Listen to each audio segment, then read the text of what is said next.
त्रेता युग के समय एक श्रवण कुमार नाम का बालक अपने माता पिता के साथ रहा करता था, परंतु उसके माता पिता अंधे थे। उसके माता पिता ने अपने पुत्र को बड़ी ही मुसीबतों का सामना करते हुए पाला था। श्रवण कुमार भी एक आज्ञाकारी पुत्र था जो अपने माता पिता का बहुत ही आदर करता था।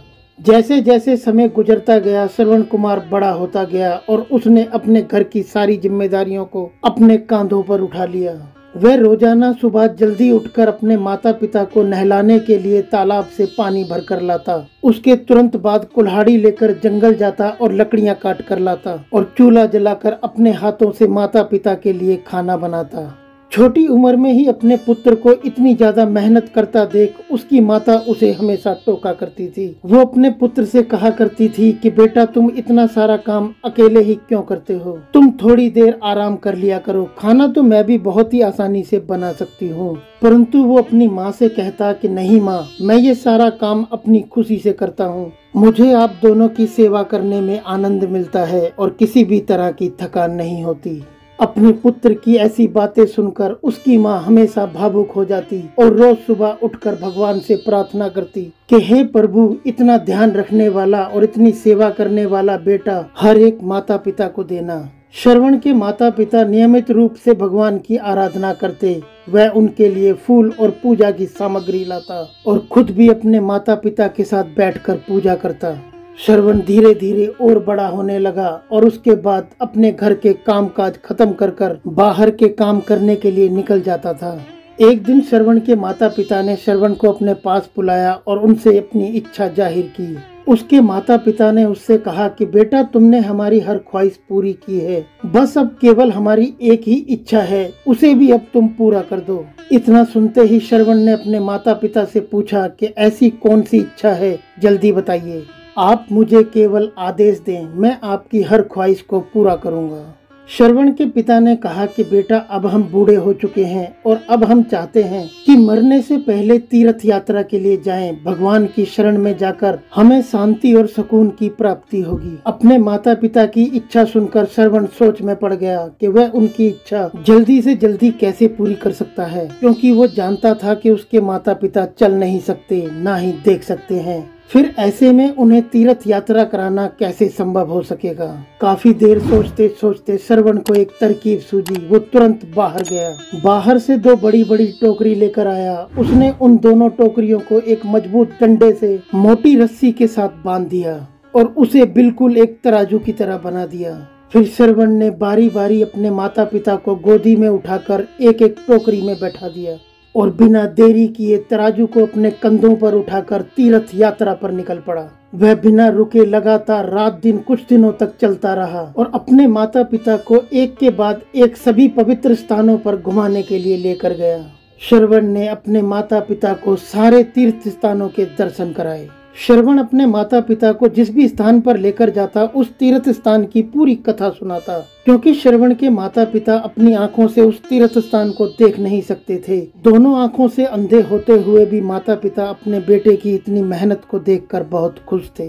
एक दिन उन्होंने अपने बेटे से कहा कि बेटा, हम देख नहीं सकते, लेकिन कभी भी हमें इस बात का दुख नहीं हुआ, क्योंकि तुम ही हमारे लिए हमारी दोनों आंखें हो। तुमने हमें जिस तरह सारे पवित्र स्थानों की कथा सुनाकर उनके दर्शन कराए हैं, बिल्कुल ऐसा लगता है जैसे कि हमने सच में प्रभु के दर्शन अपनी आंखों से किए हैं। कभी कभी हमें डर लगता है कि कहीं हम तुम्हारे लिए बोझ तो नहीं हैं। श्रवण ने अपने माता पिता की ये बात सुनकर उनसे कहा कि आप ऐसी बात ना करें। क्या बच्चों के लिए उनके माता पिता भी कभी बोझ हुआ करते हैं? ये तो हम बच्चों का धर्म है कि अपने माता पिता की हर इच्छा को पूरा करें। चलते चलते एक दिन श्रवण कुमार आराम करने के लिए अयोध्या के पास अपने माता पिता के साथ एक जगह पर रुका। तभी उसकी माँ ने पानी पीने की इच्छा जताई। श्रवण ने अपने माता पिता से कहा कि आप दोनों यहाँ आराम करें, मैं आप लोगों के लिए पानी लेकर आता हूँ। श्रवण दौड़ा दौड़ा गया तो उसे नजदीक में ही एक नदी दिखाई दी। नदी के पास पहुंचकर श्रवण कुमार कमंडल में पानी भरने लगा। उसी जंगल में शिकार करने के लिए अयोध्या के राजा दशरथ भी पहुंचे थे।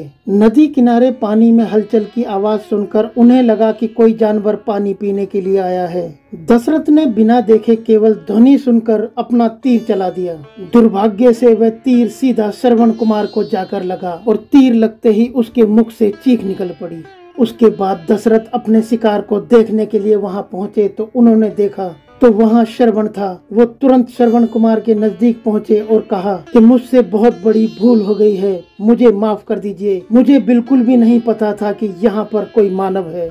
तुम मुझे माफ कर दो और मुझे बताओ कि मैं अपनी गलती का पश्चाताप कैसे करूं। तभी दर्द से कराहते हुए श्रवण कुमार ने कहा कि यहाँ से थोड़ी दूर जंगल में मेरे माता पिता बैठे हैं, उन्हें काफी प्यास लगी है, उन तक ये पानी पहुँचा दो और उन्हें मेरे बारे में कुछ मत बताना। इतना कहते कहते ही श्रवण कुमार की सांसें रुक गईं। अब श्रवण कुमार की मृत्यु से राजा दशरथ सुन्न पड़ गए। किसी तरह वो ढूंढते ढूंढते श्रवण कुमार के बताए अनुसार जल लेकर उनके माता पिता के पास पहुंचे। दशरथ ने सोचा कि मैं उनके माता पिता के सामने किसी भी तरह की आहट नहीं करूंगा तो वो पानी पी लेंगे, परंतु श्रवण के माता पिता अपने बेटे की आहट को बखूबी पहचानते थे। जब राजा दशरथ उनके करीब पहुंचे तो उन्होंने आश्चर्य से पूछा कि तुम कौन हो और हमारे श्रवण को क्या हुआ और वो कहाँ पर है।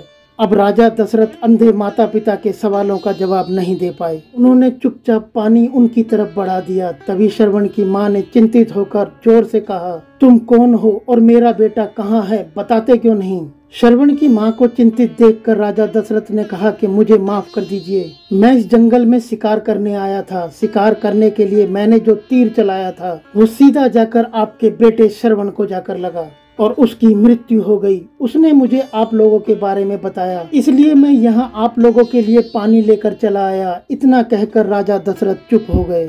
राजा दशरथ की बात सुनकर श्रवण कुमार के माता पिता जोर जोर से रोने लगे। उन दोनों ने अपने बेटे की मौत के गम में राजा दशरथ के लाए हुए पानी को हाथ तक नहीं लगाया और क्रोध में आकर राजा दशरथ को पुत्र वियोग का श्राप दे दिया।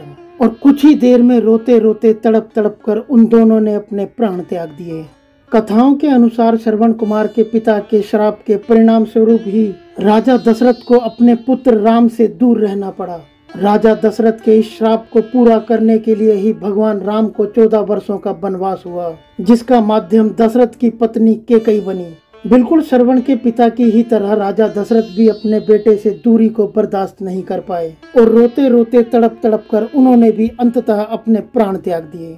हर बच्चे को अपने माता पिता की सेवा बिल्कुल श्रवण कुमार की तरह निस्वार्थ भाव से करनी चाहिए, क्योंकि यही उनका सबसे बड़ा कर्तव्य है। आशा करते हैं आपको श्रवण कुमार की ये कथा जरूर पसंद आई होगी। आपको ये कथा कैसी लगी हमें नीचे कमेंट कर जरूर बताएं और वीडियो को लाइक, शेयर और चैनल को सब्सक्राइब कर नोटिफिकेशन को ऑल पर सिलेक्ट करें, ताकि जब भी हम इस चैनल पर अपना कोई नया वीडियो अपलोड करें तो उसका नोटिफिकेशन आपको मिल जाए। और यदि आपने चैनल सब्सक्राइब किया हुआ है तो आपका बहुत बहुत धन्यवाद। फिर मिलते हैं आपसे ऐसी ही किसी बेहतरीन कहानी के साथ अगले वीडियो में। तब तक के लिए जय श्री राम।